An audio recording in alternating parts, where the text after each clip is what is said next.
안녕하세요. 한국 NLP 코칭센터의 마스터 트레이너 신용협입니다. 반갑습니다, 여러분. 오늘 여러분께 전해드리고자 하는 내용도 지난번과 같이 NLP 훈련에 처음 참여하게 됐을 때 무엇을 만나게 되는지, 어떤 경험을 하게 되는지 그런 내용으로 좀 준비를 해봤습니다. 먼저 표현드려야 되는 것이 어떤 분들이 그러면 NLP를 배우게 될까, 재훈련을 찾아오게 되실까, 그에 관한 말씀을 좀 드려야 될 것 같아요. 한 가지 부류를 좀 구분을 해본다면 삶에 문제가 있는 분들, 어려움이 있는 분들, 그게 뭐 예를 들어서 심리 문제가 되든가 혹은 사건 사고를 겪고 마음이 힘든 어떤 여정을 겪고 있는 중에 그런 경우가 되든가, 혹은 일상을 살면서 겪게 되는 여러 가지 어려움들, 대화상의 어려움, 아주 습관적이고 고질적인 그런 어려움들을 겪은 케이스가 또 한 가지 부류일 수도 있을 겁니다. 여하튼 지금 말씀드린 것처럼 여러 가지 인생사에서 겪어볼 만한 그런 문제를 갖고 NLP를 찾아오시는 분들이 계십니다.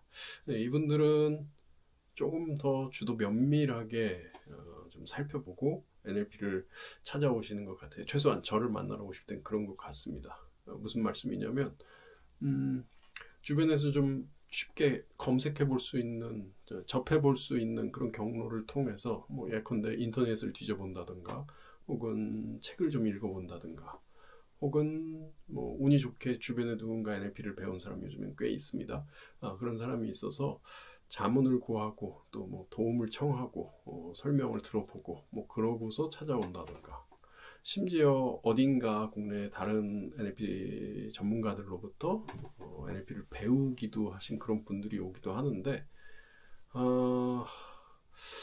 사실 이분들이 바로 저를 만나러 오셨으면 싶은 그런 마음이 들기도 합니다.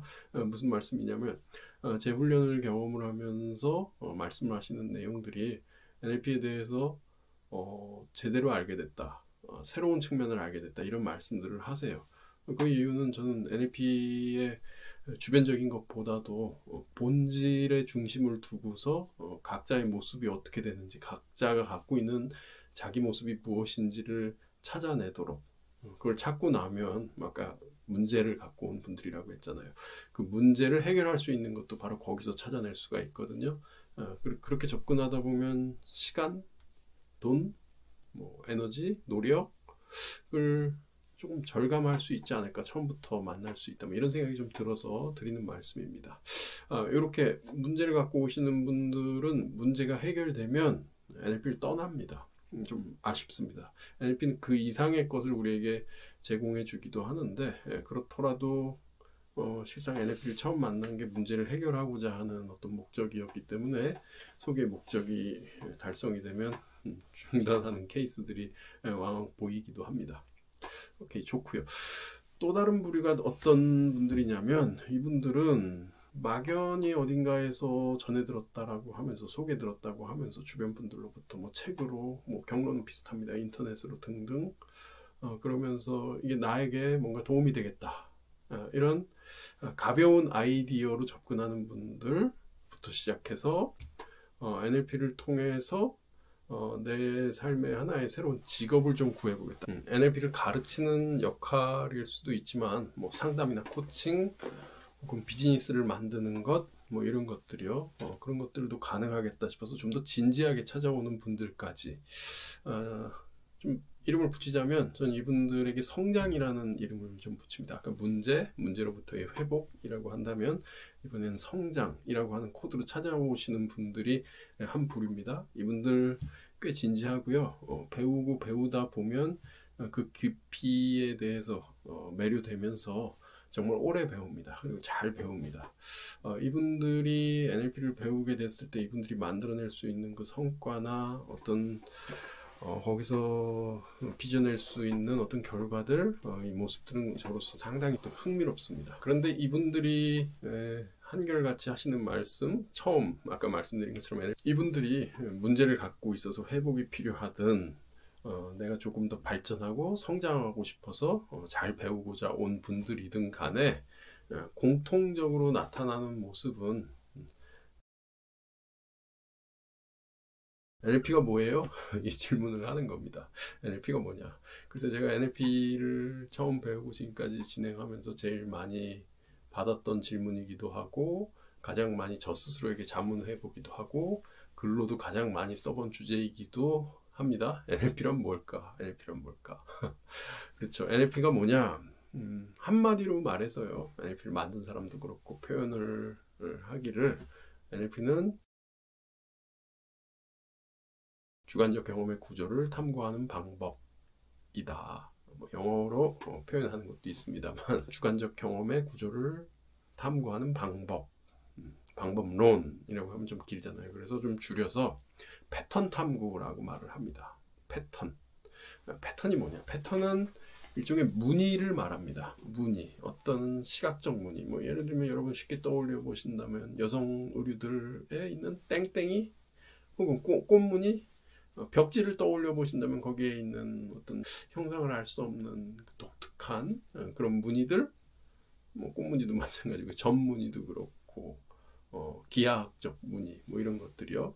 뭐 그런 무늬들이 어떤 걸 의미하냐? 무늬는 하나의 그 무늬가 하나의 그림이 하나의 도식이 반복되는 걸 말합니다. 일정한 주기를 갖고 반복되는 것. 이게 패턴입니다. 패턴. 그래서 사람이 갖고 있는 패턴, 나의 패턴, 좀 더 명료하게 표현을 하면 NLP에서는 이렇게 말합니다. 사고 패턴, 언어 패턴, 행동 패턴. 패턴을 탐구하는 방법이 NLP다. 어떻게 탐구하냐? 일상에서 우리가 살아가는 모습들을 보면은 말하고 행동하고 그래서 가만히 있고 앉아 있고 서 있고 뭔가를 먹고 일을 하고 공부를 하고 뭐 그런 것들이죠. 그런 모습들을 보면 그 사람만의 고유의 어떤 패턴이 있다 이런 거거든요. 그럼 이걸 어떻게 알아내냐? 잘 봐야 됩니다. 잘 보고요. 잘 들어야 됩니다. 가서 만져볼 수도 있지만 클라이언트를 만져본다? 이거 쉬운 일 아닙니다. 그리고 일상에서 누군가를 만진다? 이거 허락이 필요한 거고 허락해도 하지 말아야 할 경우들이 있죠. 그래서 보고 듣는 것 중심으로 사람을 관찰합니다. 대화하면서 그 사람의 말하는 방식을 잘 듣고 관찰합니다. 그리고 뭔가를 알아내야 되는데 여기에 알아내는데 바로 이 부분에 NLP 능력이 요구되는 거죠. 잘 관찰하는 것, 잘 듣는 것, 잘 보는 것, 그리고 그렇게 알게 된 것, 이 현상적 정보들을 통해서 거기서 반복되는 어떤 무늬들을 찾아낼 수 있는 능력이 요구되는 겁니다. 그걸 만드는 훈련이 곧 NLP 훈련인 거죠. 패턴에 대해서 조금 더 얘기 드려보면 사람이 갖고 있는 패턴이라고 하면 주로 이렇게 경험이 되죠. 아까 말씀드린 그런 행동들 중에 뭔가를 보고 듣고 외부로부터 정보들이 들어오게 되면 한 사람이요 들어오게 되면 그걸 의식을 하게 되죠. 그걸 알아차리게 되죠. 혹은 알아차리지 못하는 경우도 있습니다. 무의식적으로 받아들이는 경우도 있습니다. 밖에서 들어오는 정보를 보고 듣고 받아들인다. 이렇게 받아들인 거를 바탕으로 나도 모르게 혹은 의식하면서 어떤 정서를 느끼게 되고요. 그 정서로 인해서 어떤 기억이 떠오르고요. 그 기억이 떠오르게 되면 그 기억을 바탕으로 어떤 생각을 경험하게 되는데 지금 말씀드린 보고 듣고 느끼고 정서를 만나고 기억을 떠올리고 생각을 하는 데 있어서의 어떤 한 사람만의 세계를 들여다보면 그 안에 규칙성이 있다는 겁니다. 이 규칙성이 계속 반복돼요. 계속. 어떤 식으로 반복되냐? 예를 들면 뭔가를 보면 이해하고요. 말을 들으면 이해 못하는 사람들이 있습니다. 믿어지세요? 정말 그렇습니다. 역으로 어떤 사람들은 귀로 들을 때 이해가 잘 되고 눈으로 보는 건 그다지 중요하지 않은 분들도 있어요. 심지어 뭔가가 눈앞에 보였는데 보인 것은 잘 인지하지 못하는 경우까지도 있습니다. 또 다른 부류로 또 다른 유형으로 뭔가 감정이 자극이 돼야지만 알아차리는 여기 뭔가 특별한 것이다 라고 이렇게 구분을 할 수 있는 그런 분들도 계시고요. 감정이 아니고요. 내 몸으로 움직여서 내 근육으로 움직여서 뭔가를 경험할 때 비로소 뭔가를 좀 더 잘 안다 이렇게 말하는 분들도 계세요. 이건 사람마다 다 다른 겁니다. 십인십색, 백인백색, 가지각색이라고 부를 만합니다. 정말로요.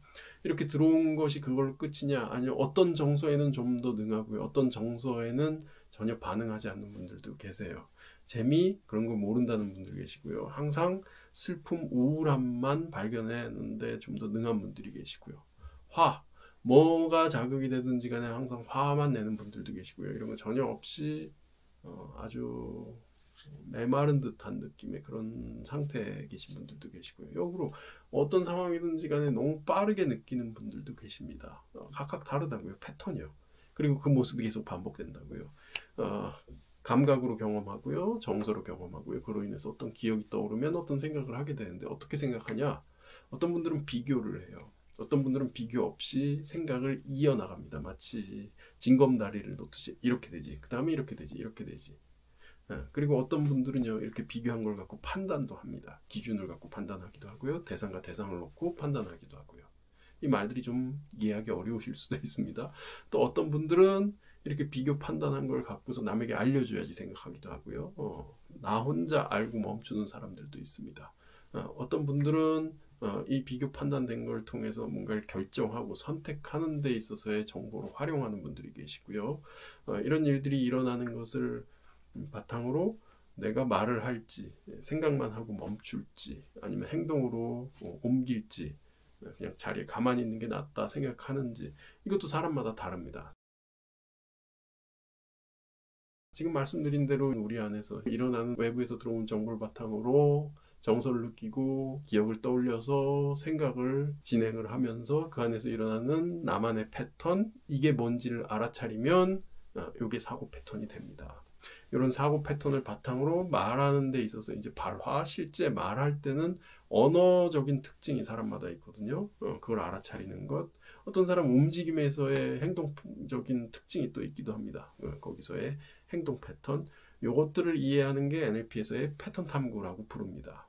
NLP가 뭔가요? 여기서 시작했습니다. NLP는 패턴을 탐구하는 겁니다. 주관적 경험의 구조를 탐구하는 방법, 패턴 탐구하는 방법, 이 방법을 익히는 것. NLP가 무엇인지 정의를 처음 얘기 드리고 이 과정이 무엇인지를 공부해 가면서 차츰차츰 능력을 하나씩 늘려가는 그 경험을 하는 것이 여러분이 NLP에 오셔서 처음 겪게 되는 근데 처음만이 아니네요. 패턴 탐구를 다 할 수 있게 되면 끝까지 가는 거죠. 아무튼 NLP 정의가 무엇인지 듣게 되는 게 여러분이 처음 NLP에 대해서 이해하게 되는 것입니다. 그러면 어떻게 될까요? 그러면 아까 언급드리기도 한 건데 나 자신에 대해 알게 됩니다.